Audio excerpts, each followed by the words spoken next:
محبوب پاک صلی اللہ تعالی علیہ وسلم کے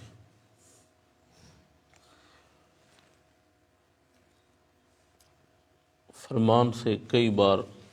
آپ کی احادیث مبارکہ سے کئی بار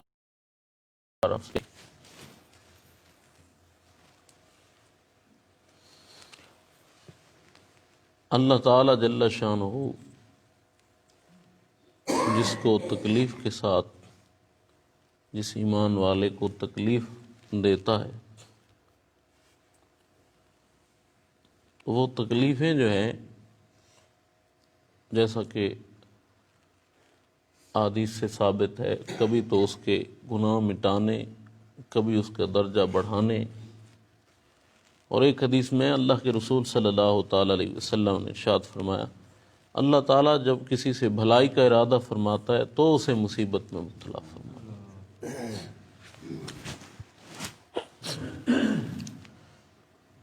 اچھا، دکھ بھری بات یہ ہے کہ معاشرے میں جس کے ایمان والا ہونے کی بھی سارے دلیل جو ہیں وہ گواہی دیں کہ یہ ایمان والا ہے، کیا ہی اللہ کا نیک بندہ ہے،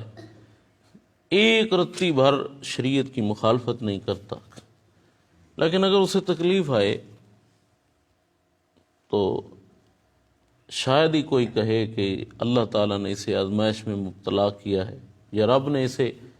رب کا پیارا ہے، رب نے اسے نوازا ہے۔ ہم کیا کہتے ہیں، ہمارے لوگ تبھی کہتے ہیں کہ اس پر اللہ راضی ہوا ہے، آخر نہیں، اللہ بڑا راضی ہویا، بہت کچھ ہے وہ کولو، دنیا دیا ساری نعمتاں، بہت مال ہے وہ کولو، اللہ بڑا راضی ہویا۔ اللہ تعالیٰ جل شانہ کے پیارے حبیب صلی اللہ علیہ وسلم حضور فرماتے ہیں، جب اللہ تعالیٰ کسی کے ساتھ بھلائی کا ارادہ فرماتا ہے تو اسے تکلیف میں مبتلا فرماتا ہے، یعنی اس کی آزمائش ہوتی ہے۔ حضرت امام زین العابدین رضی اللہ تعالیٰ، وہ زین العابدین جو نماز پڑھتے ہیں تو نماز کی حالت میں گھر میں آگ لگ جائے انہیں خبر نہیں ہوتی، وہ زین العابدین کہ جن کے وصال کے بعد ان پر 15,000 دینار قرض تھا، قرض لے کر وہ غرباء کی مدد فرمایا کرتے تھے، وہ زین العابدین جن کے وصال کے بعد پتہ چلا کہ غرباء کی جو چھپ کے مدد کر جاتا تھا وہ یہی زین العابدین تھے، امام زین العابدین رضی اللہ تعالیٰ عنہ، جن کو زین العابدین اس لیے کہا جاتا ہے کہ 24 گھنٹوں میں 1000 رکعت نماز نفل پڑھا کرتے تھے، اس وجہ سے آپ کو، ورنہ آپ کا نام علی ہے، علی بن حسین۔ تو آپ رضی اللہ تعالیٰ عنہ فرماتے ہیں، فرمایا جس جسم کو تکلیف نہ ہو، جس جسم کو مرض نہ ہو، تکلیف نہ ہو، وہ جسم شریر جسم ہے، وہ جسم شریر جسم ہے، جس جسم کو تکلیف نہ ہو وہ شریر جسم ہے، وہ برا جسم ہے۔ اور آپ فرماتے ہیں ولا خیر فی جسد،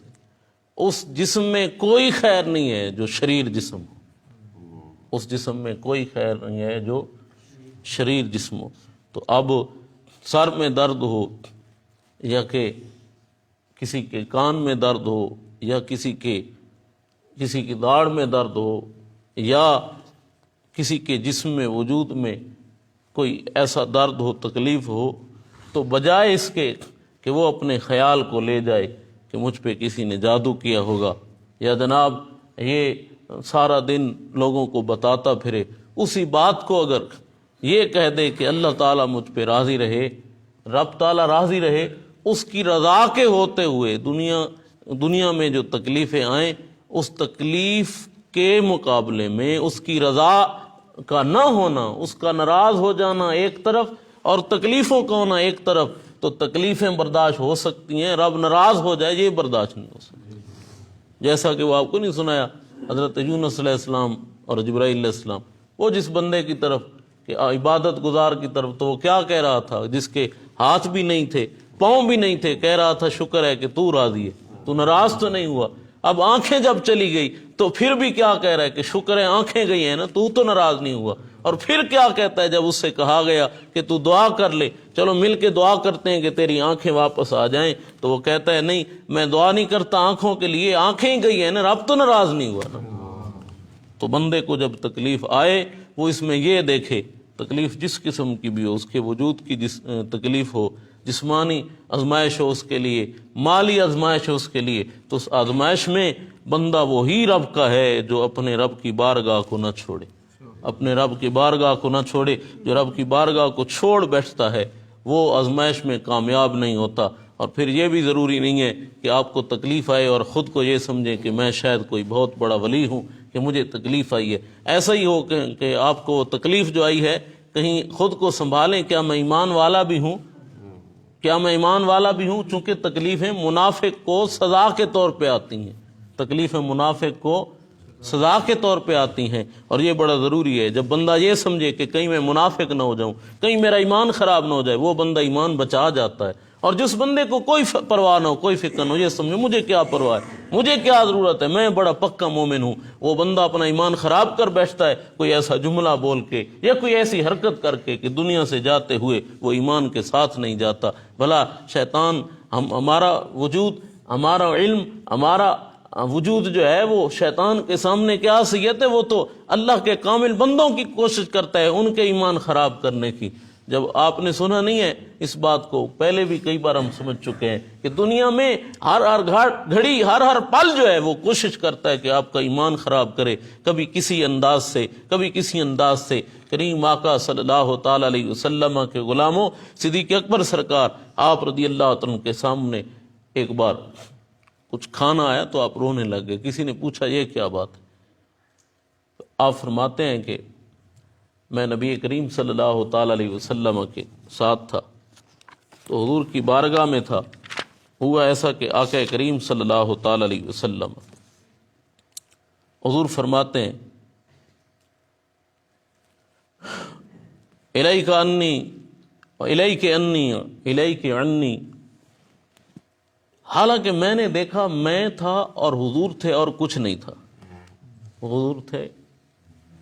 میں تھا اور کچھ نہ تھا۔ فقلت یا رسول اللہ، حضور میں نے کہا حضور آپ کس کو کہہ رہے ہیں، سامنے تو کچھ نہیں ہے، میں نے تو کسی ایک چیز کو نہیں دیکھا آپ کے سوا۔ تو اللہ کے رسول صلی اللہ علیہ وسلم نے ارشاد میں یہ دنیا ہے جسے میں کہہ رہا ہوں کہ تو جا، اور یہ مولا نہیں فرماتا ہے طلاق ہے، جا جا۔ اور پھر هذه الدنيا تمثلت لی بما فيها فقلت لها الیک عنی الیک عنی الیک عنی الیک عنی۔ حضور فرماتے ہیں جا تجھے طلاق ہے، جا تجھے طلاق ہے، جا تجھے۔ محبوب پاک صلی اللہ تعالی علیہ وسلم کے غلام مولا علی سرکار نے اسی طرح فرمایا، عورت دنیا جو ہے نا وہ عورت کی شکل میں سامنے آ گئی تو آپ فرماتے ہیں جا تجھے 3 طلاقیں دی، جا تجھے۔ اور ہمارے وہ قبلہ استاد کمال کی بات فرماتے ہیں، استاد فرماتے ہیں علی کا چاہنے والا ہو اور دنیا کو اپنے پاس رکھے وہ جس کو مولا علی نے طلاق دی ہے، اور پھر یہ کوئی کہے کہ جناب والا یہ میری محبت مولا علی سے بھی ہے اور اس سے بھی ہے، مولا علی کی طلاق یافتہ ہو، مولا علی کو، مولا علی نے جسے آپ رضی اللہ تعالیٰ عنہ نے جس کو اپنے در سے دھتکارا ہے، جس کو اپنے در سے دوڑایا ہے، جس کو اپنے در سے نکالا ہے، اسے آپ کا چاہنے والا، اور جس کو اللہ کے رسول صلی اللہ علیہ وسلم خود سے دور فرما رہے ہیں اسے کریم آقا صلی اللہ علیہ وسلم کا چاہنے والا، حضور کا یعنی کہ امتی، اس کو اپنے سینے سے لگائے اور خدا رسول کو بھول بیٹھے، یہ ہو نہیں سکتا۔ اللہ تعالیٰ جل شانہ اور اس کے رسول صلی اللہ تعالی علیہ وسلم کو بھولنے والا اور دنیا کو سینے سے لگانے والا اور یہ سمجھنے والا شاید یہ رضا ہے اللہ تعالیٰ کی، نانا وہ بندہ جس کے پاس کچھ مال ہو اور اس کو اس کا مال اس کے اللہ تعالیٰ اور اس کے رسول صلی اللہ علیہ وسلم سے غافل نہ کرائے، اس کی تو الگ بات ہے کہ اس کے پاس کچھ مال ہے لیکن مال کے ہوتے ہوئے وہ رب رسول کی بارگاہ سے دور نہیں، اور یہ مال حلال کی کوشش ہے اس کی، اور یہی مال وہ چاہتا ہے کہ یہ اسی کا ہے، میرا وجود بھی اسی کی، اس محبوب صلی اللہ علیہ وسلم کی شریعت کے لیے حاضر ہے، حضور کے فرمان ہر فرمان کے تحت فرمان برداری کے لیے حاضر ہے، میرا مال بھی حاضر ہے۔ تو محبوب پاک صلی اللہ تعالی علیہ وسلم کے غلاموں، یہ جو بات ہو رہی تھی کہ جس جسم کو تکلیف ہو، تکلیف نہ ہو تو وہ جسم شریر ہے، اور جو شریر جسم ہو اس میں کوئی خیر نہیں، اس میں۔ اچھا اب دیکھو دنیا میں تکلیفیں جو ہیں وہ بد مذہبوں کو بھی تو آتی ہیں تکلیفیں، تو کیا کہیں گے کہ وہ بھی ان کے لیے آزمائش ہے؟ نہیں، اس پر حدیث ہے اللہ کے رسول صلی اللہ علیہ وسلم نے ارشاد فرمایا، جیسے طاعون کے لیے فرمایا یہ مومن کے لیے رحمت ہے، منافق کے لیے زحمت ہے۔ مومن کے لیے رحمت ہے، منافق کے لیے زحمت ہے۔ تو آپ جب تکلیف آئے یہ بات بھی ضروری ہے نا، آپ یہ نہ سمجھیں کہ شاید میں بہت بڑا مومن ہوں، بلکہ کوشش کریں کہ اپنے آپ سے حساب لیں۔ ایک گھڑی کا جو غور و فکر ہے نا، آپ خود سے حساب جب لیں گے کہ تو یہ نہ سمجھنا کہ اس تکلیف میں تو بڑا کوئی مومن ہے تبھی آئی ہے، تکلیف ایسی تو منافق بھی آتی ہے۔ جب آپ خود کو ڈانٹیں گے تو ممکن ہے وہ تکلیف سے بھی اجر پا جائیں اور غرور سے بھی بچ جائیں، اور یہی بات کرتے ہوئے، نفس کو ڈانٹتے ہوئے اللہ تعالیٰ جل شانہ اور اس کے رسول صلی اللہ تعالیٰ علیہ وسلم کی اطاعت بھی کر پائیں، مزید آپ اعمال صالحہ کی طرف آئیں، آپ محبوب پاک صلی اللہ تعالیٰ علیہ وسلم کی اداؤں کو اپنا پائیں۔ اور یہ بات حکمت بھری ہے، یہ حکمت بھری ہے۔ وہ جس طرح بات ہے نا، وہ بزرگ کیا فرما رہے تھے کہ جیسے موسیٰ علیہ السلام کو طور پر اللہ تعالیٰ جل شانہ سے کلام کر کے وہ باطنی لطف پاتے تھے، محمد کریم صلی اللہ تعالیٰ علیہ وسلم کا امتی، رب کے حبیب صلی اللہ تعالیٰ علیہ وسلم کا امتی حضور کی سنت پہ عمل کر کے اس لطف کو پاتا ہے باتیں۔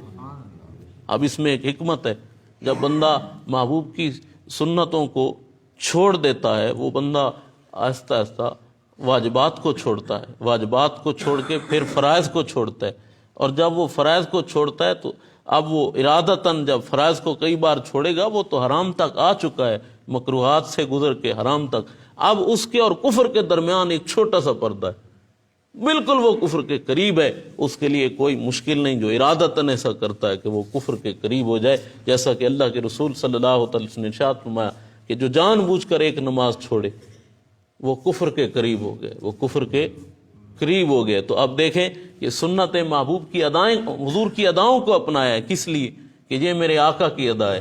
اعلیٰ حضرت اسی بارے میں فرماتے ہیں، جب آپ نماز پڑھیں تو نماز پڑھنا، ایک بندہ آتا ہے جلدی جلدی سے شروع کیے نماز، وہ جلدی جلدی اس نے نماز پڑھی، ایک بندہ ہے اس آرام سے کھڑا ہوا ہے، اب اس نے نماز شروع کی ہے تو محسوس کر رہا ہے خود کو کہ میں اپنے رب کے سامنے ہوں، میں اپنے، اور یہ کم سے کم درجہ ہے کہ آپ سمجھیں رب مجھے دیکھ رہا ہے، یہ کم سے کم درجہ ہے۔ اور اگر اس سے بھی آپ دور ہیں، آپ کو یہ پوری نماز میں خیال نہیں آیا کہ آپ اپنے رب کے سامنے ہیں، تو سمجھے کہ پھر آپ کی نماز نہیں ہے، یا تو وہ عادت ہے یا وہ ریا ہے یا کچھ اور ہے۔ نماز اسی کی ہے جس کو نماز میں کم از کم ایک بار تو یہ خیال ہے کہ میں اپنے رب کے سامنے کھڑا ہوں۔ جب آپ نے نیت کی ہے تو سمجھا میں رب کے سامنے ہوں، پھر ہاتھ اٹھاتے ہوئے خیال آیا کہ ہاتھ اس طرح اٹھائے ہیں میرے مصطفیٰ کریم صلی اللہ علیہ وسلم نے، پھر ہاتھ آپ نے باندھے ہیں تو خیال یہ ہے کھڑا تو رب کے سامنے ہوں لیکن ہاتھ اس طرح باندھے ہیں میرے مصطفیٰ کریم صلی اللہ علیہ وسلم نے۔ پھر جب آپ قیام کی حالت میں کھڑے ہیں تو یہ سمجھ رہے ہیں کہ کھڑا تو میں رب کے سامنے ہوں، مجھے میرا رب دیکھ رہا ہے، لیکن اس طرح کھڑے ہوئے میرے آقا، میں حضور کی سنت کے مطابق کھڑا ہوں۔ پھر آپ جب رکوع کریں تو یہی خیال ہو کہ رکوع تو رب کے سامنے ہے لیکن یہ ادا مصطفیٰ کریم کی ہے۔ پھر جب آپ قوما کریں تو یہ خیال ہے یہ رکوع، یہ کھڑا تو رب کے سامنے ہوں لیکن یہ ادا اللہ کے حبیب صلی اللہ علیہ وسلم کی ہے۔ پھر جب آپ سجدے کو جائیں تو پھر اس وقت سجدے کی حالت میں بڑی کوشش ہوتی ہے شیطان کی اور آپ کے نفس کی، آپ کو غافل کرنے کی، کیونکہ سجدہ وہی مقام ہے نماز میں جو سب سے زیادہ قریب بندہ اپنے رب کے ہوتا ہے۔ تو سجدے کی حالت میں آپ اپنے ناک کو، اس جگہ کو دیکھتے ہوئے یہ خیال کریں کہ میں نے سجدہ تو اپنے رب کو کیا ہے لیکن یہ ادا میرے آقا کی ہے، میرے آقا کریم صلی اللہ تعالیٰ علیہ وسلم کی یہ ادا ہے۔ پھر آپ دو سجدوں کے درمیان بیٹھے تو سمجھ رہے ہیں رب کے سامنے ہوں لیکن یہ میرے مصطفیٰ کریم صلی اللہ علیہ وسلم کی ادا ہے۔ دوسرے سجدے پر بھی یہی حال۔ پھر جب آپ شروع کیا آپ نے تشہد کو پڑھنا تو یہی خیال ہے، آپ نے اپنی جھولی میں، اپنی گود میں دیکھنا شروع کیا ہے اور یہ سمجھ رہے ہیں کہ وہ میرے والد صاحب نے، میں چھوٹا تھا تو مجھے کہتے تھے ایسے سمجھا کر جب نماز پڑھا کرنا تو اپنی گود میں، اپنی جھولی میں دیکھتے ہوئے ایسے سمجھا کر جیسے اللہ تعالیٰ جل شانہ کی طرف سے رحمتیں اتر رہی ہوں، رحمتیں اتر رہی ہوں جب تو تشہد پڑھ رہے، کہ وہ جیسے پھول نہیں برستے اور تمہیں نظر آتے ہیں، یہ وہ پھول ہیں جو تمہیں نظر نہیں آتے، اور پھر اس وقت تم یہ دیکھو کہ رب کے تو سامنے ہوں، ادا میرے آقا کریم صلی اللہ علیہ وسلم کی ہے، اور پھر جب اس میں آپ پڑھیں گے السلام علیکہ ایھا النبی، تو پھر لطف آئے گا اس کو پڑھنے کا۔ پھر جب نماز پوری ہوئی ہے، اب آپ نے یہ جو نماز پڑھی ہے کبھی اس انداز سے نماز پڑھ کے تو دیکھیں، پھر لطف دیکھیں باطن کا لطف کیا ہے۔ اللہ تعالیٰ جل شانہ اپنے پیارے حبیب کا صدقہ ہمیں زندگی اسلام والی، موت ایمان والی نصیب فرمائے۔